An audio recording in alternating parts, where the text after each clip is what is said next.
শিৱসাগৰত এক প্ৰবঞ্চকক গ্ৰেপ্তাৰ প্ৰবঞ্চনাৰে লক্ষ লক্ষ টকা সংগ্ৰহ কৰিছিল প্ৰবঞ্চকজনে কয়লা ব্যৱসায় আৰু অইল ইণ্ডিয়াত চাকৰি দিয়া আৰু যে কটকি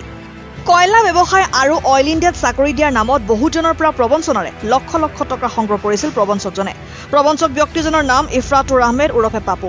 ইফৰাতুৰৰ ঘৰ শিৱসাগৰ জিলাৰ বকটাৰ নেমুগুৰিত বুলি জনা গৈছে প্ৰবঞ্চনাৰ বলি হোৱা মনোৰঞ্জন কোঁচ আৰু অৰুণ কোঁৱৰ নামৰ দুজন যুৱকে ইফৰাতুৰৰ বিপক্ষে ন্যায়ালয়ত এক গোচৰ দিছিল উক্ত গোচৰতে ন্যায়ালয়ৰ পৰা ইফৰাতুৰ নামত গ্ৰেপ্তাৰী পৰৱানা জাৰি কৰাৰ পিছতে প্ৰবঞ্চকজন পলাতক অৱস্থাত আছিল শিৱসাগৰৰ ধায়ালিৰ এটা ভাড়া ঘৰৰ পৰা আৰক্ষী আটক কৰিবলৈ সক্ষম হয় প্ৰবঞ্চক ইফৰাতুৰ আহমেদক অভিযোগ উত্থাপন হৈছিলে ইফৰাতুৰ ৰহমান ওৰফে পাপুৰ বিৰুদ্ধে এটা অভিযোগ উত্থাপন হৈছিলে বাৰংবাৰ তাৰপিছতো আৰক্ষীয়ে আটক ফেচবুকত ময়ে দিছিলোঁ মোৰ নাম অৰুণ কোঁৱৰ মোৰো সেই ব্যৱসায় এটা লেনাদেন আছিলে তেওঁৰ লগত আৰু সেই লেনাদেনৰ সূত্ৰে পইচা আদান প্ৰদান ঘটিছিলে কিন্তু আজি কিছুদিনৰ পৰা সি মানে পলাই ফুৰে মানুহটো মোবাইলবিলাক অফ আৰু মই মহামান্য আদালতৰ পৰা তাৰ যোগেদি যিটো কেছ খেলিছিলোঁ কেছখন মই জিকিলোঁ আৰু কেছৰ ডেটতো সি নাযায় অলৰেডি এজনে কৈছে এই মনোৰঞ্জন কৈছে যে তেওঁৰ কেছখনত জিকাৰ পাছত এছ ৱাৰেণ্ট ওলাই আছে গতিকে আমি ভাবিলোঁ কি ইয়াকতো আমি বিচাৰি আহিলে নাপাওঁ ভাড়াঘৰলৈ আজিৰ পৰা প্ৰায় 3 বছৰ ধৰি ভাড়াঘৰলৈ অহা যোৱা কৰি আছোঁ ই আজি দিম পইচা কাইলৈ দিম এনেকৈ কৈ থাকে মই আজি দুদিনৰ আগত ফেচবুকত এটা পোষ্ট কৰিলোঁ যে ইয়াৰ এই মানুহ চিনি পায় নেকি সন্ধান দিওঁতাক 10,000 টকা পুৰস্কৃত কৰা হ'ব মোলৈ ইমানেই ফোন আহিলে ইমানেই মেছেজ আহিলে সকলোৰে পৰা কাৰোবাৰ পৰা 10 লাখ কাৰোবাৰ পৰা 20 লাখ কাৰোবাৰ পৰা 1.5 লাখ মুঠতে লাখৰ তলত পইচা নাই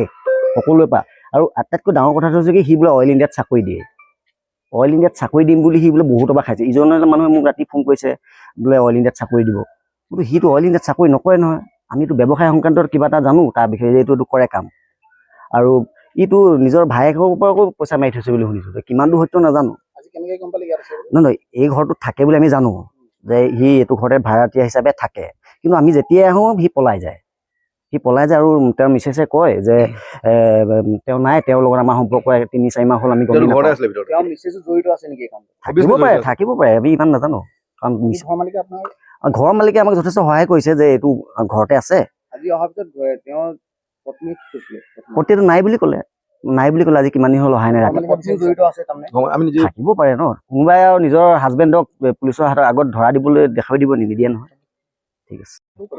ইফৰাতুৰ ৰহমান কয়লা ব্যৱসায় কৰিম বুলি 2014 চনৰ পৰা মোৰ পৰা পইচা লৈ আছিলে প্ৰায় 20 লাখ টকাৰ ওপৰত লৈছিলে এতিয়া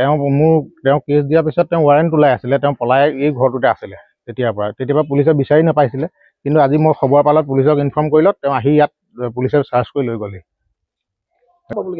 মই 20 লাখ টকা পাবলৈ আছিলোঁ আৰু এওঁ পাবলৈ আছিলে বহুত মানুহ এতিয়া মই যিমানখিনি খবৰ পাইছোঁ শিৱসাগৰ বহুত মানুহৰ পৰা তেওঁ পইচা লৈ থৈছে নিয়াবত প্ৰায় 2-3 কোটি টকাৰ ওপৰত লৈ থৈছে বেলেগ তেওঁ অকল কয়লা ব্যৱসায় ইটা ব্যৱসায় অইলত গাড়ী আছে এইখিনি তেওঁ ব্যৱসায় আছে বুলিয়ে কৈ থাকে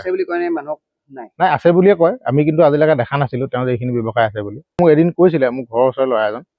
তেওঁ থ্ৰুৱেদিহে মই এওঁক চিনাকি হোৱা এওঁ ঘৰ হৈছে নেমুগুৰিত বকঠা নেমুগুৰি ইফৰাতুৰ ৰহমান পাপু ইফৰাতুৰ ৰহমান ইভাগে পাপু বুলি চবে জানে তাক মানুহ মই ইয়ালৈ আহি পেলাই যিখিনি শুনিছোঁ নিয়াৰ এবাৰ 2 কোটি টকা মই ইয়াতে পাইছোঁ আৰু বেলেগ বহুত মানুহে আছে নাই ঘৰৰ মালিকে নাজানে ঘৰৰ মালিকে আমাক যথেষ্ট সহায় কৰিছে এওঁক বিচাৰি দিয়াত গোটেইখিনি ধুনীয়াকৈ দেখুৱাই মেলি দিছে ঘৰৰ মালিকৰ ইয়াৰ লগত কোনো কথা নাই তেওঁতো আজি ইনকেছ এতিয়া খবৰ পাইছোঁ তেওঁ কাইলৈ ঘৰ খালী কৰি দিয়াৰ কথাও তেওঁক জনাইছে সেইখিনিতো আমি গম নাপাম লিগেলে কৰে নে ইলিগেল কৰে কিন্তু যিমানখিনি শুনিছিলোঁ তেওঁ কয়লা কাৰবাৰ কৰে বুলি চবৰ পৰা পইচা লয় তেনেকৈ কয়লা কাৰবাৰত পইচা লাগে বুলি কয় news desk report N24 Assam.